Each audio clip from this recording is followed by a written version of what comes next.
Hello, and welcome to this week's edition of Conservative Arkansas Media, where we're keeping our fingers on the pulse of Arkansas politics, specifically what's going on right now at the General Assembly in Little Rock. Before we get started, I want to encourage you, those of you who like watching this broadcast on Facebook, you can also do it over on YouTube. Just go to YouTube, search for Cam Media, and subscribe, and look for other platforms that we'll be broadcasting on in the near future. So my name's Paul Harrell. We got a great show for you coming up. We got Senator Dan Sullivan. He's going to be talking about his bill that would save children when it comes to our libraries peddling these smut books in the name of sexual freedom or LGBT propaganda. He's got a bill that's going to expand the obscenity laws and stop this from happening, saving our children from having to look at books that are designed to indoctrinate them to, this woke ideology. So that's coming up. You're not going to want to miss it. But earlier in the week, we all saw it.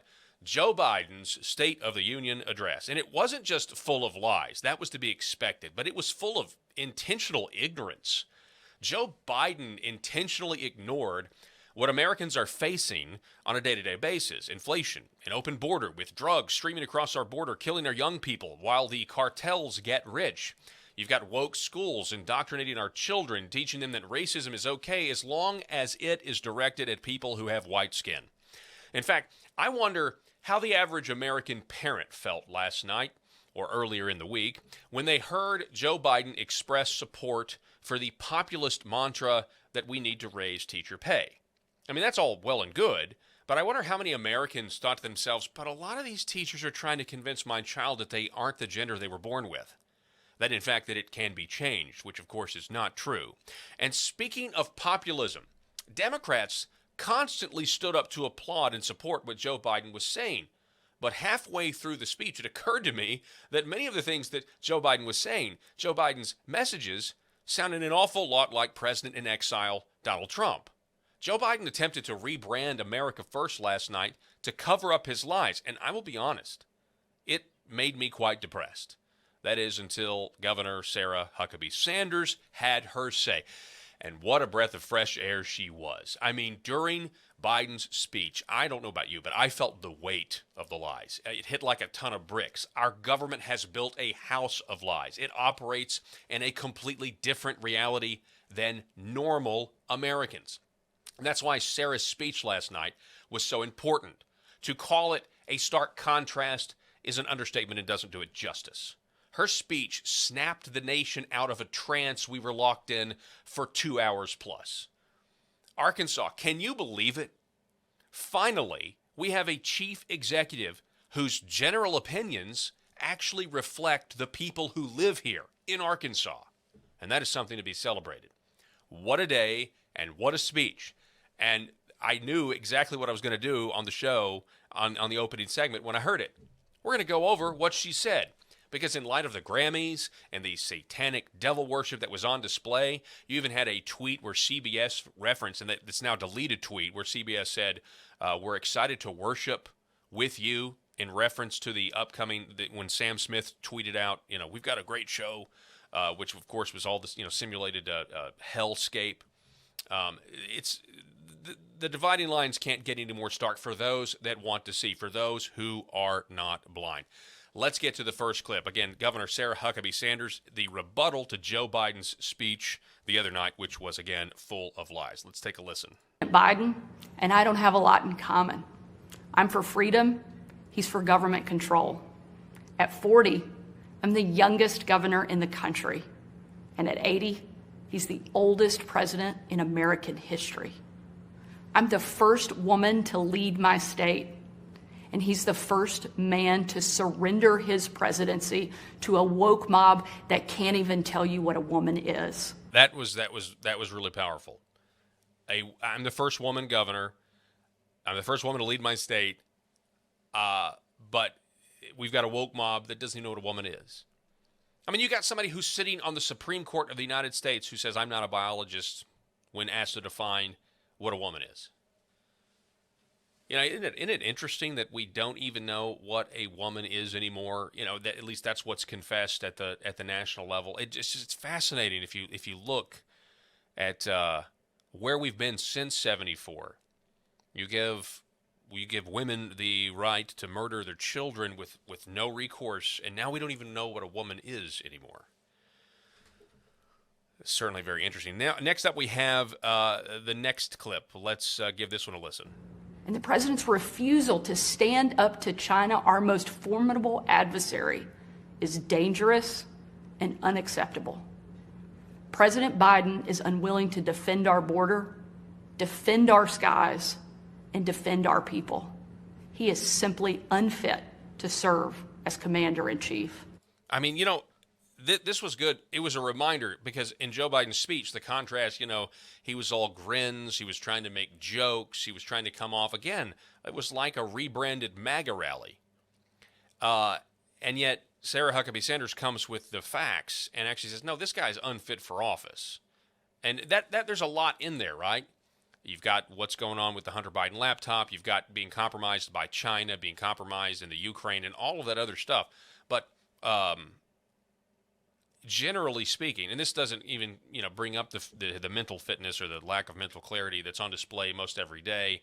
The shuffling of the feet, the getting lost in a background somewhere, doesn't even begin. But yes, he is unfit. Sarah Huckabee Sanders reminding us of this truth. Now we have this next clip. Let's listen. In the radical left's America, Washington taxes you and lights your hard-earned money on fire.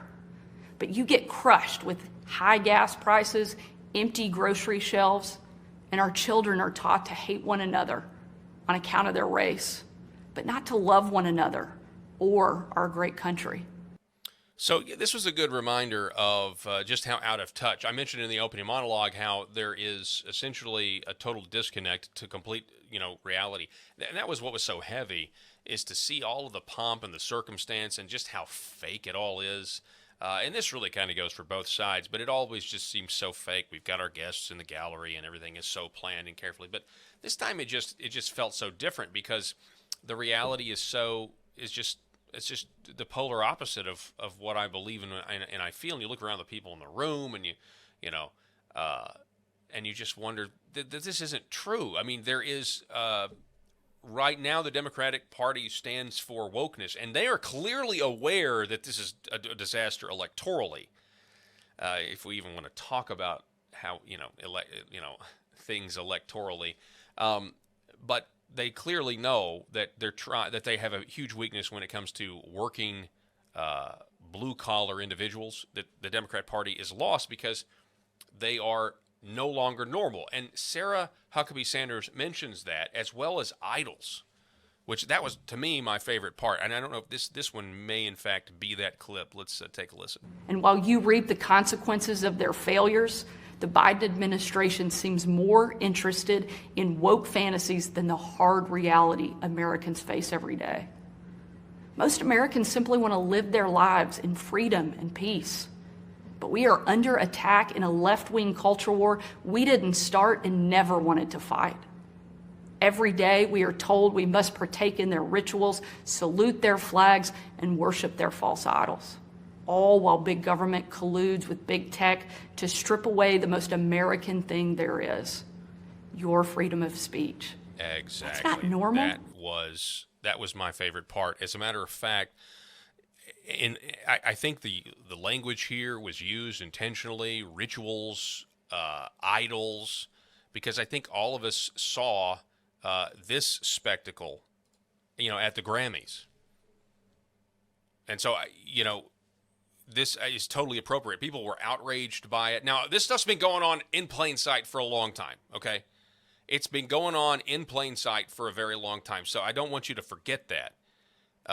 But they are getting more bold. They are getting more brazen. I mean, literally, this was what passes for entertainment, which is it's ritualistic devil worship. That's what this is. This is not. So anyway, they can justify it all they want. Well, this is artistic performance. Well, coming up here, we're going to be talking with Senator Dan Sullivan. That's what these libraries are doing. Well, they're justifying this as some sort of neutral worldview. We have a neutral worldview. Pay no attention to us. Anything goes. Anything goes. Sexualization of kids at libraries, anything goes. So everybody saw that, and so let's actually run that clip back, shall we? Sarah Huckabee Sanders. Let's run this back. Government colludes with big tech, and while you reap the consequences of their failures, The Biden administration seems more interested in woke fantasies than the hard reality Americans face every day. Most Americans simply want to live their lives in freedom and peace. But we are under attack in a left-wing culture war we didn't start and never wanted to fight. Every day we are told we must partake in their rituals, salute their flags, and worship their false idols, all while big government colludes with big tech to strip away the most American thing there is, your freedom of speech. Exactly. Exactly. And here's the last clip that I have for you today. Whether Joe Biden believes this madness or is simply too weak to resist it, his administration has been completely hijacked by the radical left. The dividing line in America is no longer between right or left. The choice is between normal or crazy. It's time for a new generation of Republican leadership. Upon taking office just a few weeks ago, I signed executive orders to ban CRT, racism, and indoctrination in our schools, eliminate the use of derogatory term Latinx in our government, repealed COVID orders, and said never again to authoritarian mandates and shutdowns. Again, Governor Sarah Huckabee Sanders, the speech, what a breath of fresh air that was the other night after all of the lies, all of the just, again, intentional ignorance by the Democrat Party, denying who they really are, denying what they really stand for. And what a day for Arkansas, where we have a governor who is saying publicly what most of us actually believe. And that, to me, is something to be celebrated. It's something to also be thankful for, because I'll be honest, I didn't ever think it would actually happen. So forgive me for taking the black pill. My name is Paul Harrell. This is Cam Media. When we come back, Senator Dan Sullivan on saving our children and protecting them from libraries that are pushing horrible sexual books on kids. We'll be back in just a moment. So we've all seen the shocking stories across the nation. Local libraries that peddle smut to children disguised as books for kids. The smut I speak of is designed to indoctrinate innocent children with LGBT propaganda. Books with titles like It's Perfectly Normal or The Nerdy and the Dirty depict and describe sexual acts. Some books have animations that depict pro-trans post-operation double mastectomy scars. So obviously these books are evil. They harm children, and they have no place in our society, period. In the city of Jonesboro, the county library there has recently come under fire for allowing books like these to be placed in the children's section. So Christian homeschoolers who use the library as a resource no longer feel comfortable allowing their children in the library because it is perpetuating evil on their kids. Now, if I handed one of these books to a child on the street, I would be committing a crime. But librarians are immune from this standard. So Senator Dan Sullivan in the Arkansas legislature is working on a bill that would expand obscenity laws and stop the sexualization of our children at taxpayer-funded public libraries. And he joins us now. Senator Sullivan, thank you so much for coming on Conservative Arkansas Media. Thank you, Paul. Glad to be here. It's always great to talk to you, and I really appreciate your proactivity on this. Can you kind of walk us through why you wanted to write this bill and address this problem? Well, you're seeing this, as you mentioned, nationwide, and also it includes what's going on in Arkansas. This bill, Senate Bill 81, as you said, librarians, both public libraries and school librarians and school teachers, in fact, are exempt from obscenity law. Obscenity and pornography legally are two different things. So this bill would end that exemption for librarians and schools. And as you mentioned, now they will face criminal prosecution if they violate the law, just as you indicated you would if you violated the law. We are not changing the definition of obscenity. The legal definition is out there. It's been adjudicated. It's clear. It's clear what it takes to violate the obscenity law, and it's clear what materials that are available don't violate obscenity laws. For example, I've had a number of calls from teachers that say we're teaching Chaucer, we're teaching the Bible, we're teaching other materials, Shakespeare, and I'm afraid this bill will put me in jail. It absolutely does not. The bill is very clear that materials, taken as a whole, have value, and they are within the guidelines of educational material.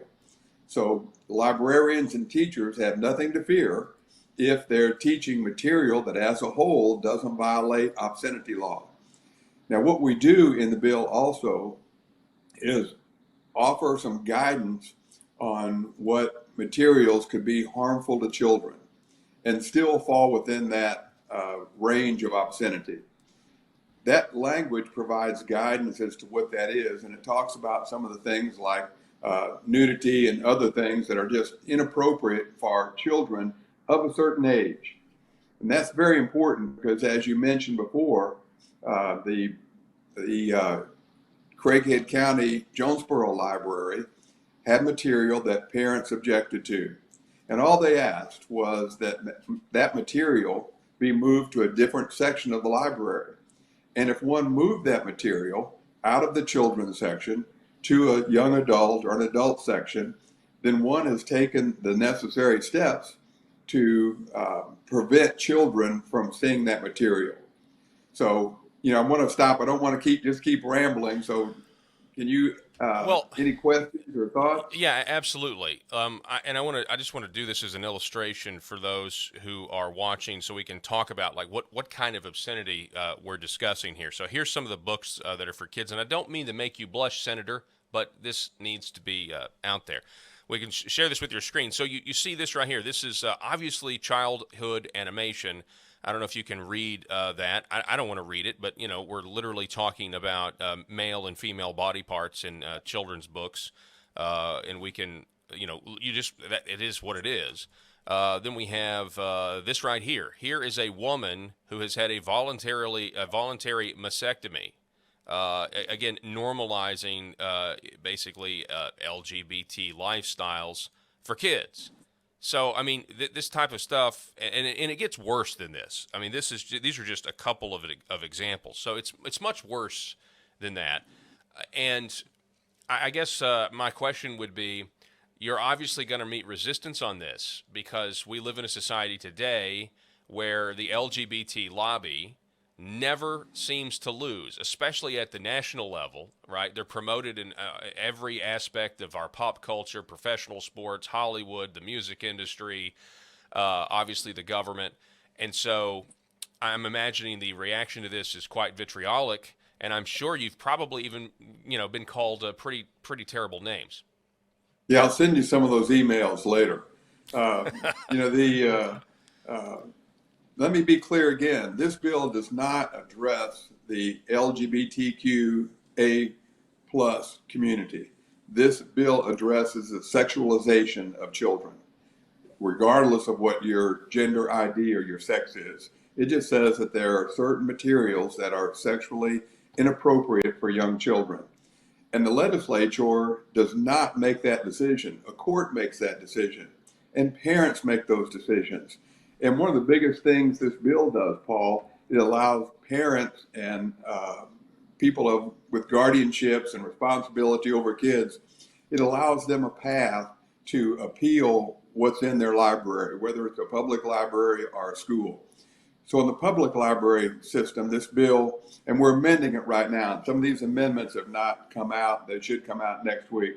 But what you're going to see is if a library violates this, they have to have a system up through the library board. And that appeal has to be public.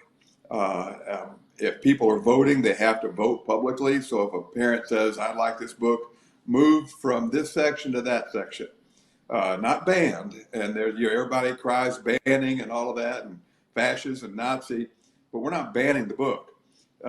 most of these cases would just go to a different section of the library. So, for example, if a parent said, I'd like this section book moved 20 feet over to a different section, and the librarian says no, then the parent appeals to the library board, and that board meeting has to be public and that vote taken publicly. Now, many of our libraries already have a similar system, but this will be codified now that you're going to have that process in place and approved by an independent group and move forward. Now, one can always go further to court if one chooses, but that's not in this bill. And if well, I guess it is, because if the courts find that they have violated the law, then that library will lose funding, state funding, for 1 year. There's no penalty to the librarian. We're not trying to put them in jail, but the library would lose funding for a year if they violate this bill. Well, On and the that would be, school side, they would lose funding if, we're talking about they would lose funding if this process isn't followed.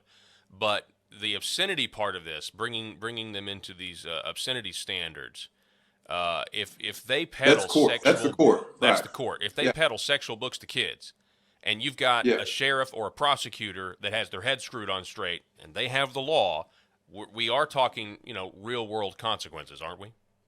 Yes. Matter of fact, if you violate the obscenity law, I think it's a felony and a year in jail. So my advice is don't violate the obscenity law. Yes. And by the way, Paul, that obscenity law applies regardless of your age.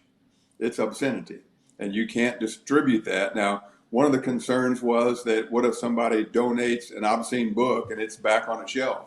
So we've removed that, and you have to be distributing it or potentially distributing it. So if somebody donates a box of 10,000 books and one of them is obscene, you're in possession of obscene material, but you're not distributing it, and no one's accountable. You made a Facebook school post. I sorry to interrupt. You made a Facebook post a couple of maybe a day or so ago, and you was talking about the process behind this bill and people who say they want to sit down at the table and negotiate this. And you seem to indicate from the Facebook post that sometimes people say that, but they don't really mean it. Can you elaborate on that? Well, I made a bunch of posts. So what was the complaint? What was the problem? Well, no. I mean, it was the negotiating process with the forgive me if I don't know the lobbying group, but the Arkansas Library Association, or right. And it seemed to be that the sausage making process of all of this is we sat down with them, and they had some valid points in some of the language and how we could make it more clear. They asked us to remove the penalty for librarians and make it a state funding. That was their suggestion. That's a good suggestion. We took it. We're adding that to the bill. We took some of their language and processes and added that to the bill. I think it made it more clear. We're non-negotiable on the obscenity part. We're not removing that. So if you violate obscenity law, you'll be subject to the court's rendering of what the penalty would be. Does that answer your question? Oh yeah, no, absolutely. I just want to thank you for addressing this issue, and this is I think a lot of us are just in the process of regrouping. Right. In a way. We are reacting to the left and this this slide down a very dangerous. Yeah, parents want to have a part of it. And when we actually polled a whole bunch of librarians, and when I introduce the bill, we'll be doing that. We actually had a librarian at a public library who said if a 6-month-old child came into my library and wanted to check out X-rated movies, I'd let them. Wow. So when people say, well, we're of high moral character, I've got 2 master's degrees in this or that, and I need to be able to make that decision, I agree with that. You do. And you are highly qualified. However, you're not highly qualified to say what's appropriate for our parent's child. They are. Yeah. And we need to be transparent in that. Matter of fact, I'll segue into the school bill, the school portion of that bill. If you're your children are in public schools, there's a process, and the process, the Arkansas School Board Association has a recommended process. It's a good recommended process. So we're actually going to codify that and make every school in the state present a plan on how they handle parent appeals. And I've had a number, I can't tell you how many emails I've had from school librarians who said essentially that it's their business what happens in their school. I actually had a school, well, I'll come back to that later. So we're going to codify the process. Well, The can you talk a little bit about? I mean, we know what our Bill of Rights is, but there's also a library Bill of Rights. Yeah, I didn't amazing, even know isn't it? existed. Yeah, it's from the American Library Association, and they have their Bill of Rights, and they somehow equate their Bill of Rights to our God-given Bill of Rights. And they talk about the First Amendment and how it applies. And by the First Amendment, by making some stretches, they say that the First Amendment means that all children should be, this is actually in their Bill of Rights, that they say all children or all people, regardless of age, gender, sex, or other factors, there should be no limits on what they can see. Hence, you see librarians say that if a 6-month-old came into my library, according to the Library Bill of Rights of the American Library Association, we agree with that. We had that posted on our wall or in our policy, reference that in our policy. If a 6-month-old came in, we would allow them to check out X-rated material. Unbelievable.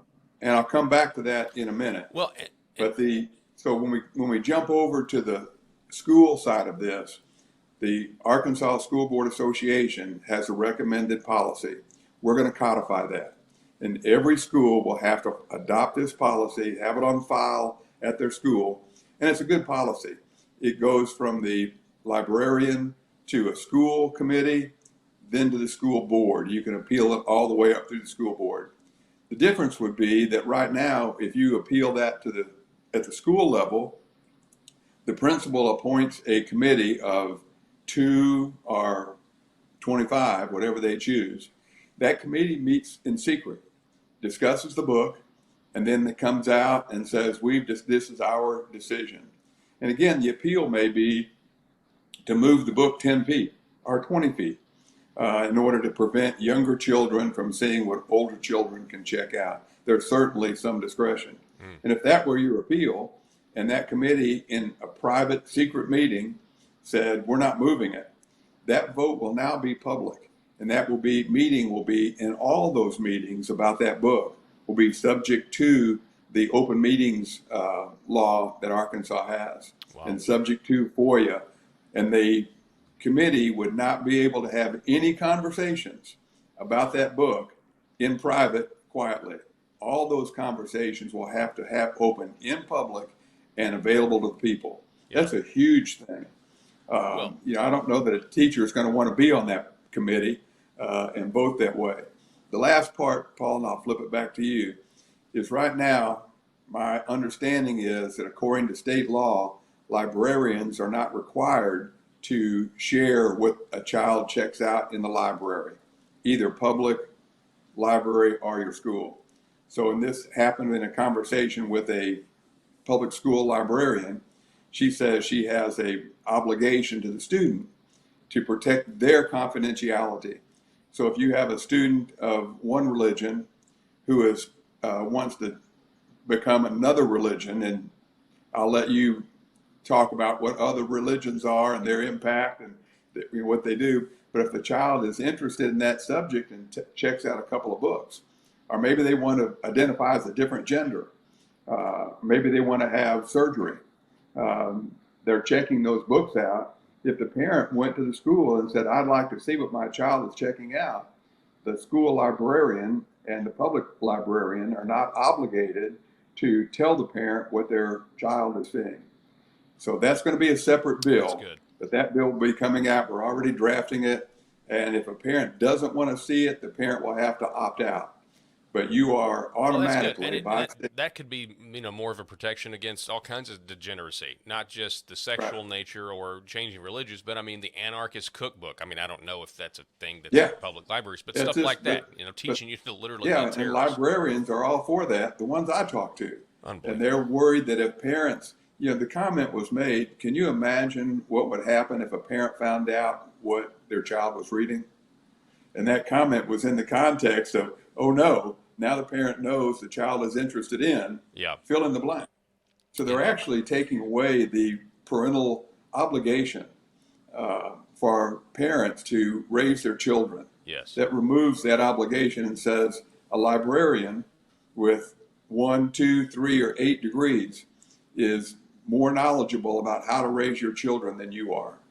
And that's some of the things we're fighting, and I think those bills will pass. Yeah. In olden days, a glimpse of stocking was looked on as something shocking, but now God knows anything goes. It's much worse than that now, and that's what these librarian philosophies, that's basically what it is. Anything goes. And we have laws where we clearly say things are wrong. Murder, we say, is wrong. You know what? Sexualization of children is wrong.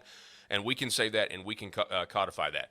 While I have you here, Senator Dan Sullivan, you're also working on another bill that would end affirmative action hiring practices for state employees. I've seen the headlines.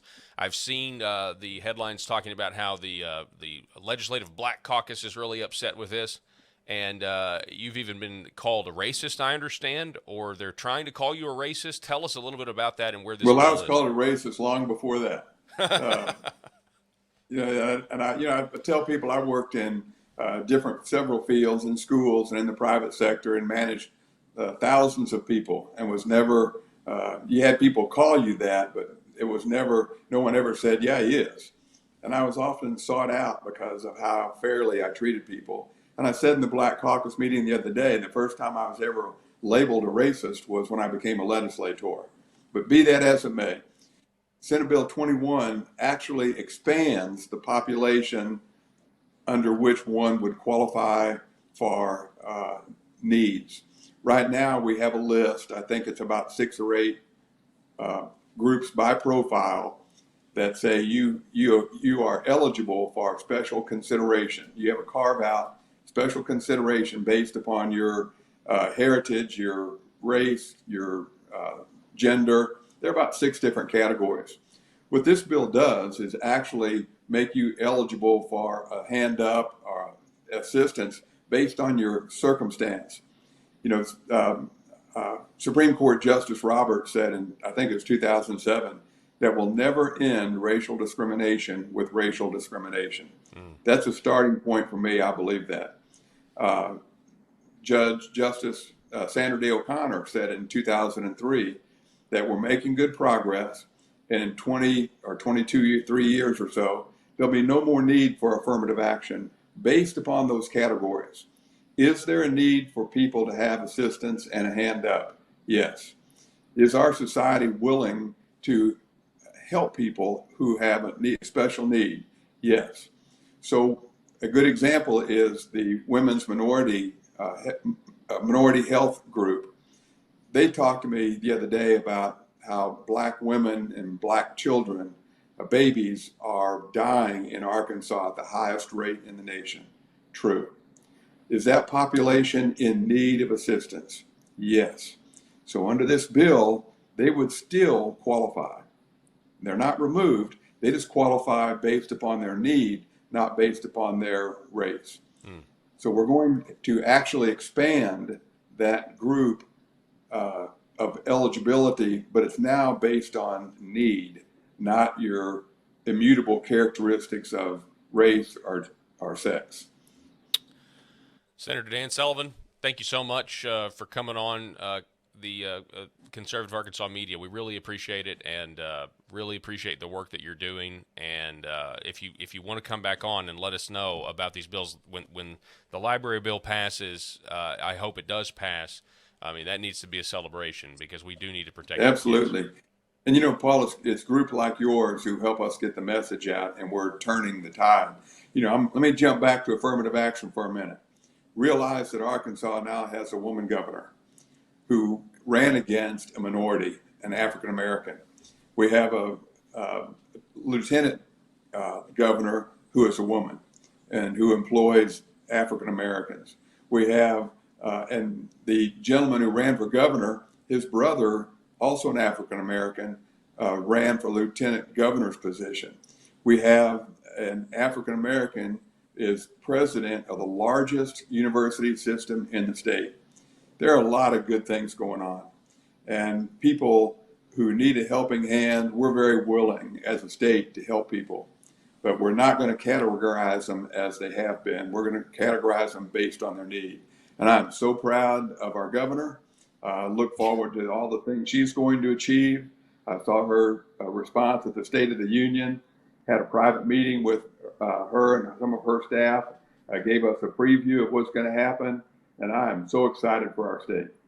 Thank you for your assistance in that. No, I'm very excited too. And this week she did an amazing job rebutting Joe Biden, and it was a breath of fresh air considering how depressing Joe Biden's speech was, and the fact that it was essentially, some sort of fake MAGA speech, and you saw these Democrats standing up for America First ideas that were stolen. It's so that whole thing was so frustrating to me. Senator Dan Sullivan, really appreciate it, sir. Thanks so much. Thank you.